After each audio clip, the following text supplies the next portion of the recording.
My name is Rosemary, and I have been selling natural gold for 30 some odd years. I've seen the price of gold change drastically. It's based on the economy and the confidence in the economy. Today, gold spot is $1,800. It's been as high as almost $2,000. During the time of the Klondike Gold Rush, gold was $30 an ounce, and today, of course, it's $1,800. So it has changed drastically over the course of time. Alaska is known for gold. It's known for its natural gold. Natural gold is gold found as is, so typically gold nuggets, and there is also a form of natural gold where it is still vein gold trapped in quartz or trapped in the rock, and that's called Golden Quartz, and you'll find a lot of that being sold in Alaska because it's natural to our state. In fact, it's our state mineral. Natural gold or gold nuggets are never 24 karat in nature. They're always mixed with another metal, whether it be silver or copper. The contributing metal will influence the color of the nugget, so not all nuggets will be exactly the same. Typically, you would think that high carat gold would be soft, but gold that's been work hardened, whether by a jeweler's tools or by the natural erosion and forces in nature, will work harden the gold. So what I have here are natural nuggets. The two destinations where natural gold is found in the highest percentage is Alaska and Australia. So gold nuggets can be 80% pure, they can be 90, 92% pure, but Alaska and Australia have the highest percent purity of gold. So you're all familiar with the Klondike Gold Rush. That's what brought hundreds of thousands of men north in search of quick riches. Quick riches is not necessarily what happened, but they are still mining in the Klondike. The Klondike, by the way, is in Canada. It's in Klondike Gold Rush centered around Dawson City in the Yukon. They're still producing gold today, but gold, large nuggets, Alaska nuggets, are extremely hard to find. They've been found already, by and large. Australian nuggets, large Australian nuggets, are a lot easier to come by. But I have here some large nuggets, and typically they're sold by either the pennyweight or by the gram, predominantly by the gram. And if you're going to buy a natural nugget, you will typically you would typically weigh it. This is by the gram. If I hit that, it's by the pennyweight, but I want it by the gram. There's pennyweight. It has a flashing dot, and here it is by the gram. So it's on tare, which means it's at 0.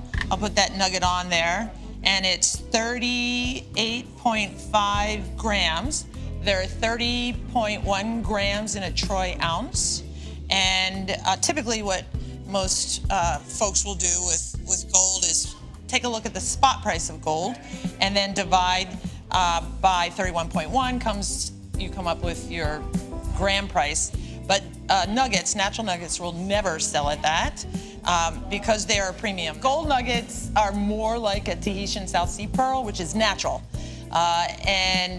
So there's a premium, and typically the miners will sell natural gold, their gold, at spot plus, and that plus is based on demand and availability, like anything economically. When the spot price of gold drops, then the miners will hold on to their gold. It's very expensive to mine, and wait until the spot price rises. So we're at 1,800. It's pretty high as far as the price of gold is. We're in 2022, by the way. If you know that this is either Alaskan or Australian gold, then you know that it's about 90 to 92% pure. If I were an assayer and I knew every single mine, I would be able to look at the nugget and tell you exactly where it came from, because they will all in a particular region be the same color, and they will all typically have roughly the same shape. The nugget I'm wearing is called a well-traveled nugget because it's smoothed and it's been pounded by ancient rivers, and so all of the crevices have been smoothed out just by erosion and being pounded against rocks. A real ruggedy nugget is one that's considered having been found closer to the mother lode, if in fact there was a mother lode.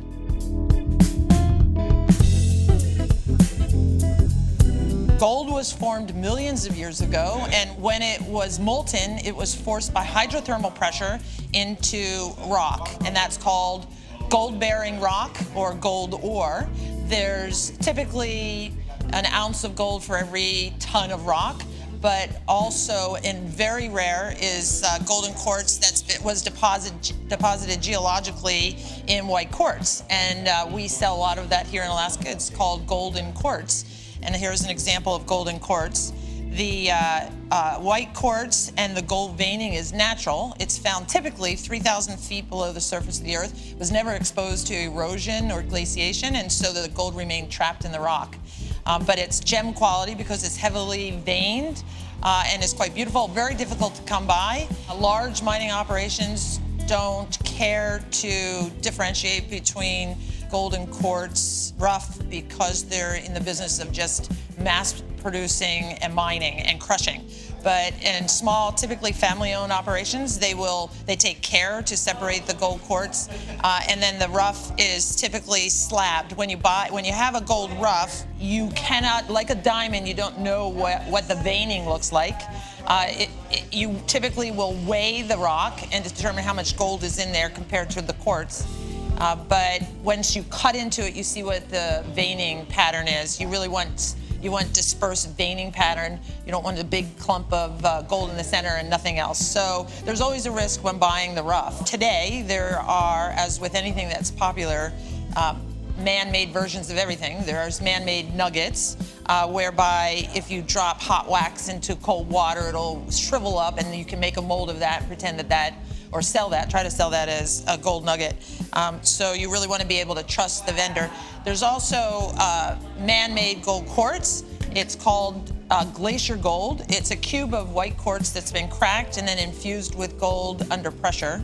And then there is fake, which is plastic with some edible, thin edible gold embedded with basically a type of super glue. So you always want to make sure you're looking for something that is natural and you trust the retailer who's selling it to you.